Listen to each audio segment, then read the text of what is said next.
Class 11th का mathematics अध्याय 1 जिसका नाम है समुच्चय यानी सेट।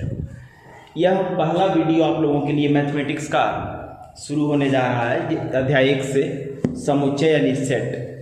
तो देखा जाए सबसे पहले प्रश्न यह उठता है कि समुच्चय यानी सेट कहते किसे। तो समुच्चय को यानी सेट को समझने से पहले कुछ बातों पर ध्यान दिया जाए।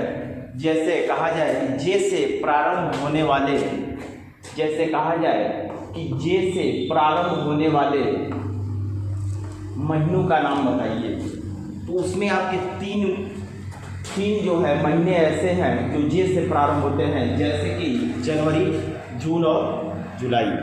जे से प्रारंभ होने वाले महीनों का जो संग्रह है वह है जनवरी, जून और जुलाई।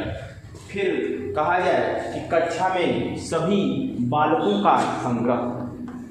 तो ये जो बालक होते हैं कक्षा में, इन्हें हम चाहें तो काउंट कर सकते हैं, काउंट करना इनको गिनना संभव है। तो कक्षा में जो बालक है उनका संग्रह। इसके बाद यदि कही जाए कि 100 से कम प्राकृतिक संख्याओं का संग्रह, तो 100 से कम जो संख्याएं प्राकृतिक संख्याएं होंगी उनको हम काउंट कर सकते हैं, क्योंकि वह 1 से 99 तक होंगी, यानी 99 संख्याएं होंगी। इनको काउंट करना पॉसिबल है। तो 100 से कम प्राकृतिक संख्याओं का जो संग्रह होगा वह 1 से लेकर 99 तक होगा। इसके बाद कहा जाए यदि कि जैसे मान लीजिए कि प्रेमचंद द्वारा लिखित पुस्तकों का जो संग्रह है, जैसे मान लीजिए गोदान है, निर्मला, गबन, सेवा सदन, रंगभूमि, कफन, ये सब प्रेमचंद द्वारा लिखित पुस्तकें हैं। निर्मला, कफन, रंगभूमि, गोदान, गबन, ये प्रेमचंद द्वारा लिखित पुस्तकें हैं। इसके अतिरिक्त मान लीजिए कहा जाए कि सभी सम संख्याओं का संग्रह, सभी सम संख्याओं का संग्रह,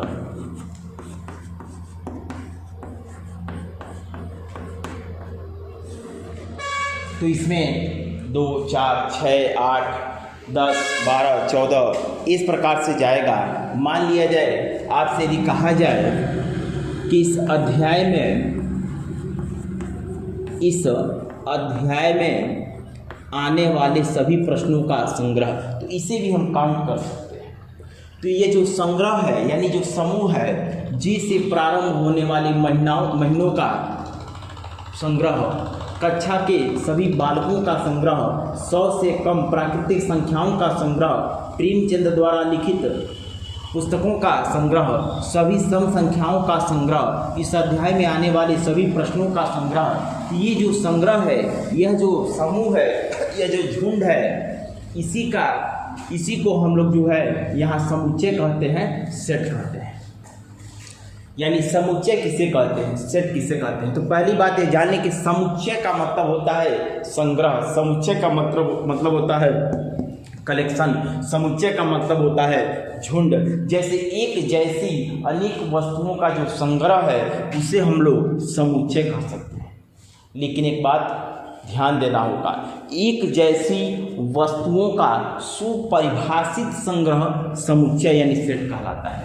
जैसे मान लीजिए कहा जाए कि संसार के 10 खतरनाक जानवरों का नाम बताइए, तो यह खतरनाक जानवरों का नाम तो हम बता सकते हैं, लेकिन वह उसमें सस्पेंशन है, क्योंकि अगर हम खतरनाक जानवरों का नाम बताएंगे तो उससे अधिक खतरनाक जानवर भी होते होंगे, क्योंकि इसकी गणना संभव नहीं है। यानी सुपरिभाषित संग्रह जो होता है वही जो है समुच्चय कहलाता है। जैसे मान लीजिए कि जे से प्रारंभ होने वाले महीना है, तो जे से प्रारंभ होने वाले जो भी महीने होते हैं वर्ष, उनको हम काउंट कर सकते हैं। कक्षा में जो बालक होते हैं उनकी संख्या को काउंट कर सकते हैं। 100 से कम प्राकृतिक संख्याओं को हम लोग काउंट कर सकते हैं। इस अध्याय में आने वाले सभी प्रश्नों की जो संख्या है उसको काउंट कर सकते हैं। प्रेमचंद द्वारा जो लिखित पुस्तकें हैं उसको भी हम लोग काउंट कर सकते हैं। तो सुपरिभाषित संग्रह होना चाहिए। ऐसा नहीं है कि किसी भी प्रकार का जो संग्रह होगा उसको हम समुच्चय यानी सेट कह देंगे, ऐसा नहीं होता है। सुपरिभाषित संग्रह जो होता है उसी को हम लोग समुच्चय कहते हैं यानी सेट कहते हैं। तो समुच्चय किसे कहते हैं, सेट किसे कहते हैं।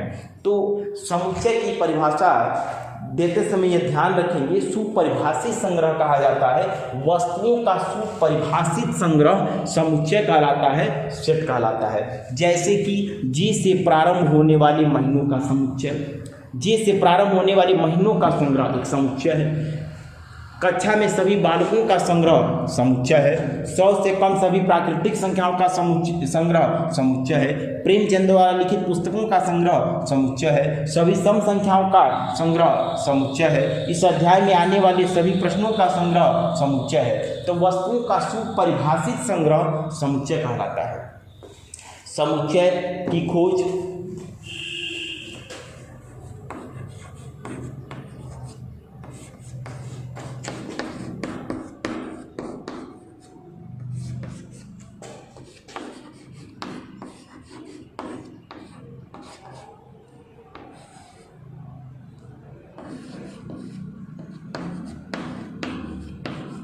जर्मन गणितज्ञ जॉर्ज कैंटर ने किया था।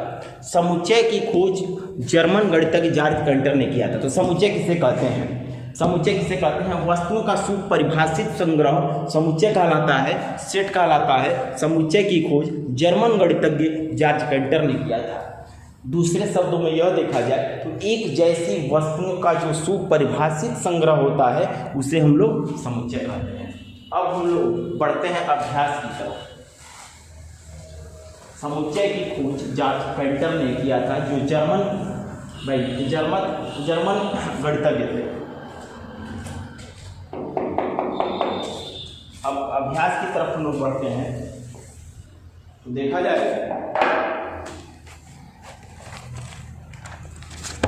प्रश्नावली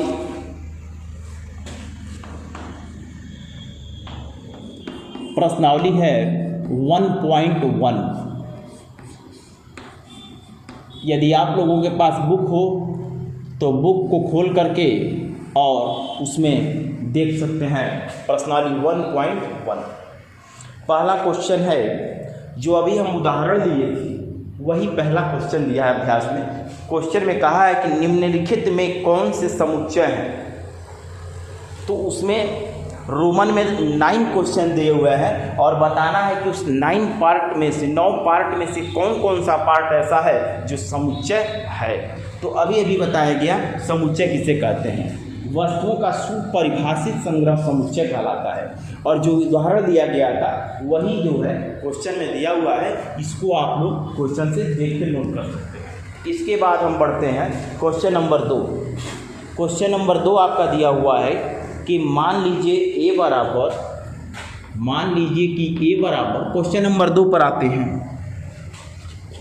1 2 3 4 5 6 समुच्चयों को जो है मझले कोष्ठक के अंदर लिखा जाता है। ये जो भी अंक हैं मझले कोष्ठक के अंदर, ये समुच्चय के अवयव कहलाते हैं, एलिमेंट्स ऑफ सेट कहलाते हैं। ये जो भी अंक आप देख रहे हैं मझले कोष्ठक के अंदर, इसको समुच्चय के अवयव कहते हैं, एलिमेंट्स ऑफ सेट्स कहते हैं। और समुच्चय को, सेट को मझले कोष्ठक के साथ लिखना अनिवार्य है। तो मझले कोष्ठक के अंदर जो भी अंक होंगे या अक्षर होंगे वे सभी एलिमेंट्स ऑफ सेट कहलाएंगे। फिर कहा है क्वेश्चन नंबर 2 में कि मान लीजिए ए बराबर इतना, रिक्त स्थानों की पूर्ति कीजिए। 5 8 0 4 2 10 4 2 10। और यहाँ पर रिक्त स्थान दिया हुआ है ए, ये रिक्त स्थान है बी, नहीं ए दिया है, सभी जगह ए दिया है क्वेश्चन में। बुक से आप लोग देख सकते हैं और यहाँ भरना है। तो देखिए इसमें 5 है, तो 5 इसमें दिखाई दे रहा है, इसलिए यहाँ पर बिलांस भरा जाएगा। ये जो सिंबल है, ये जो सिंबल भरा गया, इसको हमने कहा कि बिलांस। बिलांस का मतलब होता है अवयव यानी एलिमेंट है। तो यहाँ पर 5 जो है इस समुच्चय में दिखाई दे रहा है, यानी 5 जो है समुच्चयों को, पहली बात ये ध्यान दें कि समुच्चयों को कभी भी मझला कोष्ठक के साथ लिखा जाता है। दूसरी बात, समुच्चय के समुच्चय में जो महिला कोष्ठक के भीतर अंक या अक्षर होंगी उसको एलिमेंट्स ऑफ सेट कहा जाता है। तीसरी बात, समुच्चय को अंग्रेजी वर्णमाला की कैपिटल लेटर से प्रदर्शित करते हैं, capital A, capital B, capital C, capital D इत्यादि। तो समुच्चय को हमेशा जो है अंग्रेजी वर्णमाला की कैपिटल लेटर से प्रदर्शित करते हैं। तो 5 जो है इस समुच्चय में दिखाई दे रहा है, इस समुच्चय का एलिमेंट है, इसलिए बिलांस लगेगा। बिलांस का मतलब हो गया कि 5 एलिमेंट्स, 5 बिलांस ए यानी 5 अवयव है समुच्चय का, 5 बिलांस ए यानी 5 समुच्चय का अवयव है। यहाँ 8 इसमें नहीं है तो यहाँ हो जाएगा नॉट बिलांस, यानी 8 समुच्चय का अवयव नहीं है। 0 इसमें नहीं है, नॉट बिलांस। 4 इसमें है तो बिलांस होगा, 2 इसमें है बिलांस भरा जाएगा, 10 इसमें नहीं है नॉट बिलांस भरा जाएगा। अब हम चलते, यह था आपका क्वेश्चन नंबर 2। अब हम चलते हैं क्वेश्चन नंबर 3 पर। क्वेश्चन नंबर 3 आपका है कि निम्नलिखित समुच्चयों को रोस्टर रूप में लिखिए। जैसे पहला क्वेश्चन दिया है a बराबर x, इसको सच डेट पढ़ा जाता है, संबंध नहीं पढ़ा जाता। x सच डेट x यानी x ऐसा है कि x एक पूर्णांक है और एक पूर्णांक है और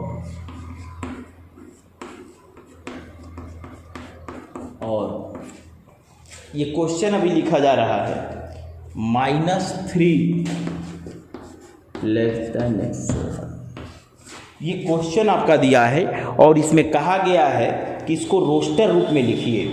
इसको तो देखिए, समुच्चय के 2 रूप होते हैं, एक होता है रोस्टर रूप और एक होता है समुच्चय निर्माण रूप। तो ये जो रूप है यह समुच्चय निर्माण रूप है। ये समुच्चय निर्माण रूप है। कोई भी समुच्चय के 2 रूप होते हैं, एक होता है समुच्चय निर्माण रूप और एक होता है रोस्टर रूप। तो यहाँ पर जो है समुच्चय निर्माण रूप है और इसको रोस्टर रूप में लिखना है, तो समुच्चय निर्माण रूप को हम रोस्टर रूप में बदल सकते हैं और रोस्टर रूप को हम समुच्चय निर्माण रूप में बदल सकते हैं। समुच्चय को प्रदर्शित करने की 2 विधियां होती है, एक को कहा जाता है रोस्टर रूप और एक को कहते हैं समुच्चय निर्माण रूप। तो अगर रोस्टर रूप में समुच्चय दिया है तो समुच्चय निर्माण रूप में बदल सकते हैं और समुच्चय निर्माण रूप में दिया है तो रोस्टर रूप में बदल सकते हैं। एक दूसरे में हम उसको कन्वर्ट कर सकते हैं। इसका प्रोसेस क्या होता है इस क्वेश्चन के माध्यम से समझेंगे।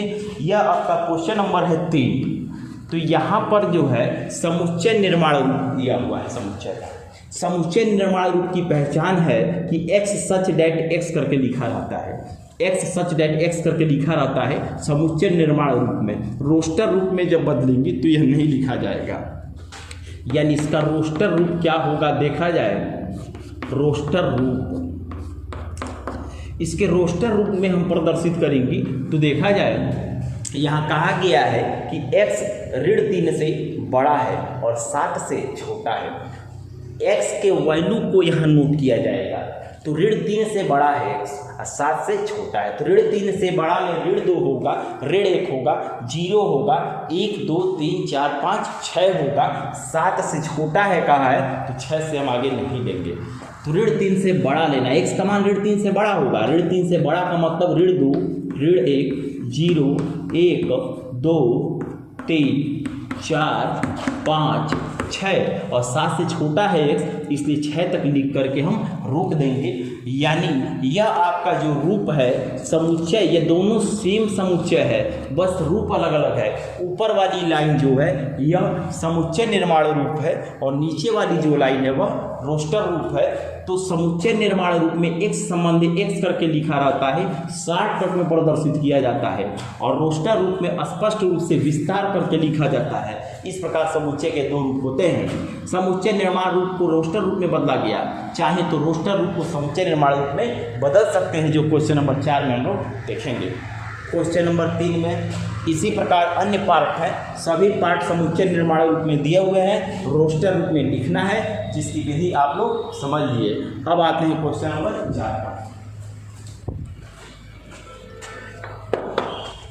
इसके शेष पार्ट को आप लोग इसी बेस पर यहाँ पर हम रोस्टर रूप में लिख सकते हैं। सब में कोई ना कोई शर्त दी हुई है, उसको देख करके आराम से हम महिला कोष्ठक के अंदर अंकों को एडजस्ट कर सकते हैं। नेक्स्ट क्वेश्चन नंबर 4 पर आते हैं। क्वेश्चन नंबर 4 आपका बुक में दिया हुआ है कि 3, 6, 9, 12 3, 6, 9, 12 ये दिया हुआ है और दिया हुआ है सवाल में इसको समुच्चय निर्माण रूप में लिखिए। तो देखिए इसको यह समुच्चय निर्माण रूप में हम कैसे लिखेंगे। क्वेश्चन नंबर 4 समुच्चय निर्माण रूप में लिखिए।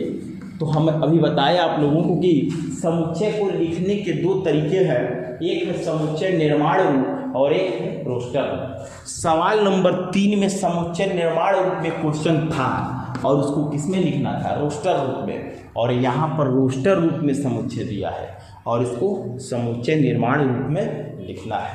तो समुच्चय निर्माण रूप में कैसे लिखें, तो अभी अभी देखा गया था क्वेश्चन नंबर 3 में कि समुच्चय निर्माण रूप में जब लिखना होता है तो सबसे पहले हम काम यह करते हैं कि x सच डैट x लिखते हैं। समुच्चय निर्माण रूप में लिखने के लिए सर्वप्रथम हम x सच डैट x लिखते हैं।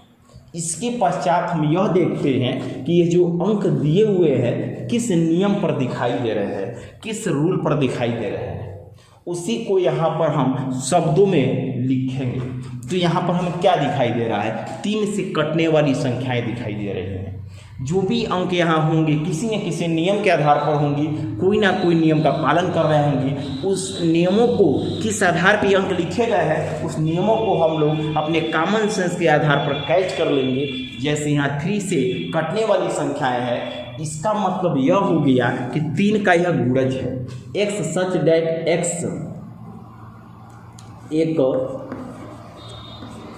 3 का गुणज है, लेकिन दिक्कत यह है कि अगर इतना ही हम छोड़ देंगे 3 का गुणज है लिखकर तो 3, 6, 9, 12, 15, 18 और इसके बाद 21 ये सब भी आता चला जाएगा। लेकिन हमें देख रहे हैं कि 12 के बाद कोष्टक बंद है, इसलिए यहाँ पर हम लिख देंगे स्पष्ट करने के लिए कि x का जो मान है वो 12 से छोटा या 12 तक होगा, 12 के बराबर होगा। चूँकि मझले कोष्टक के अंदर जो अंक होते हैं वह x के मान होते हैं, यह जो मझले कोष्टक के अंदर जो अंक होते हैं वह x के मान होते हैं। समुच्चय को अंग्रेजी वर्णमाला के कैपिटल लेटर से दर्शाते हैं। समुच्चय को हमेशा मझले कोष्टक के साथ लिखा जाता है। समुच्चय में जो मझले कोष्टक के भीतर अंक होते हैं उसको एलिमेंट्स ऑफ अवयव कहते हैं। समुच्चय में जो भी अंक होते हैं वो सभी x के मानों का कलेक्शन होता है। तो यहाँ पर ये 3 के गुणज है, 3 का गुणज लिख दिए। लेकिन यहाँ पर 12 तक स्टॉप हो गया है, मझला कोष्टक बंद हो गया है, इसलिए बताना पड़ेगा कि x का जो मान है यानी मझले कोष्टक के अंदर जो x के वैल्यू है वह 12 तक स्टॉप हो जाएंगे, यानी 12 के बराबर या 12 से छोटे ही रहेंगे। ठीक, ये आपका था समुच्चय निर्माण। तो जब किसी रोस्टर रूप में समुच्चय दिया है और समुच्चय निर्माण रूप में लिखना है तो सबसे पहला काम एक सच डेट एक्स हम लिख देंगे। इसके बाद हम कॉमन सेंस से यह पता लगाएंगे कि ये जो भी अंक मझले कोष्टक के अंदर है वह किस रूल का फॉलो कर रहा है, किस नियम को जो है वह पालन कर रहा है। उस नियम को पहचान करके और इस जगह पे हम नोट कर देंगे और लास्ट अंक के आधार पर उसकी जो सीमा है वह हम उसकी बाउंड्री जो है वह वहाँ पर बता देंगे। इसके बाद शेष पार्ट इसी आधार पर दिए हुए हैं। इस चौथे क्वेश्चन में भी यह रोमन में फर्स्ट था, सेकंड थर्ड से करके जो भी पार्ट है इसमें बुक में आपके 5 पार्ट है, पांचों पार्ट इसी बेस पर आप लोग बना सकते हैं। अब हम चलते हैं क्वेश्चन नंबर 5 पर।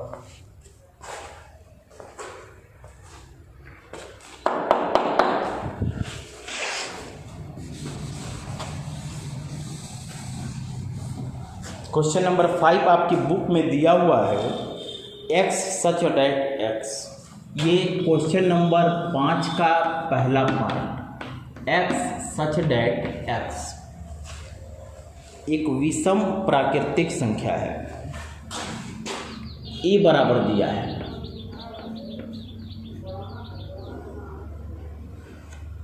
x सच डेट x एक विषम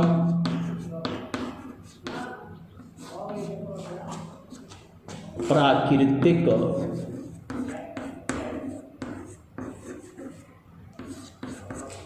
संख्या है।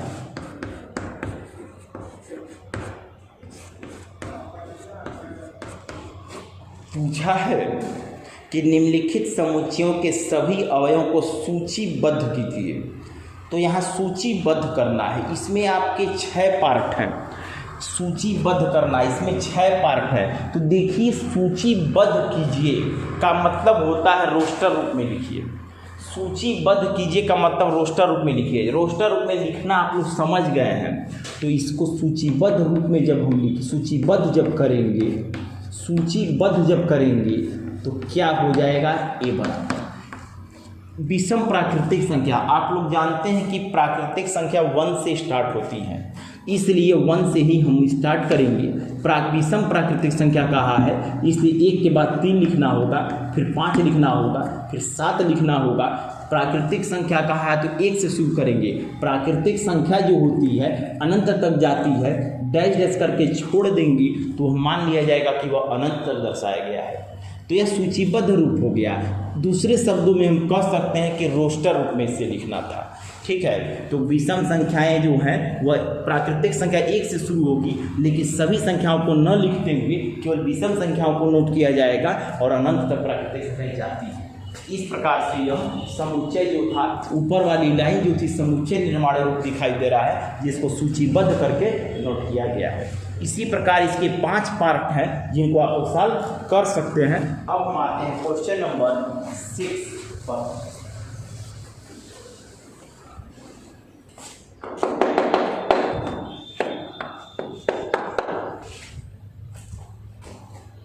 क्वेश्चन नंबर 6 आपके बुक में दिया हुआ है। लास्ट क्वेश्चन है इस प्रश्नावली का।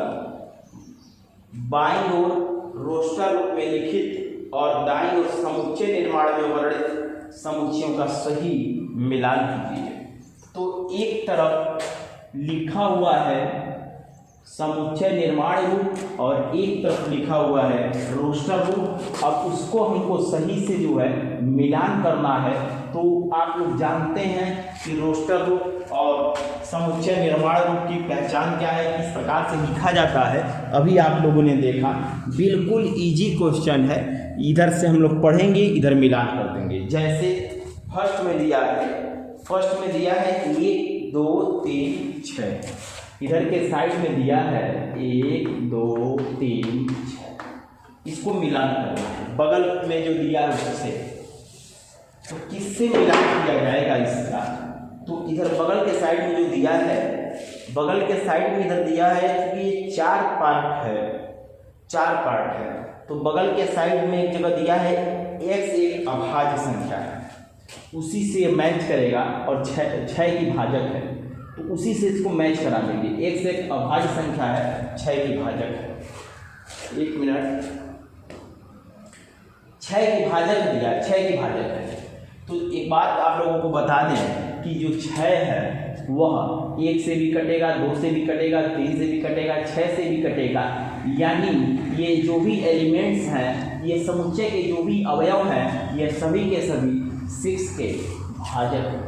इसलिए 6 के भाजक है जहाँ लिखा है उसी से मैच करा देंगे। इस प्रकार से सबको मैच करा देंगे, आसानी से आप मैच करा सकते हैं। यह आपका प्रश्नावली समाप्त हो गया। ये प्रश्नावली आप लोग का समाप्त हो गया। क्वेश्चन नंबर 6 के अंतर्गत चल रहा था। इसके बाद नेक्स्ट वीडियो में हम लोग पार्ट 2 के अंतर्गत प्रश्नावली 1.2 स्टार्ट करेंगे और यह आपका एक प्रश्नावली पहला समाप्त हुआ। आप सभी लोग नवल एकेडमी के इस चैनल को अधिक से अधिक संख्या में सब्सक्राइब कर लें और लाइक करें और वीडियो को ध्यान से देखें। बुक आप लोग खरीद लें। बुक यदि नहीं होगी तो सवालों को समझने में कठिनाई का सामना करना पड़ेगा। नेक्स्ट वीडियो में फिर मिलते हैं पार्ट 2 के साथ। धन्यवाद।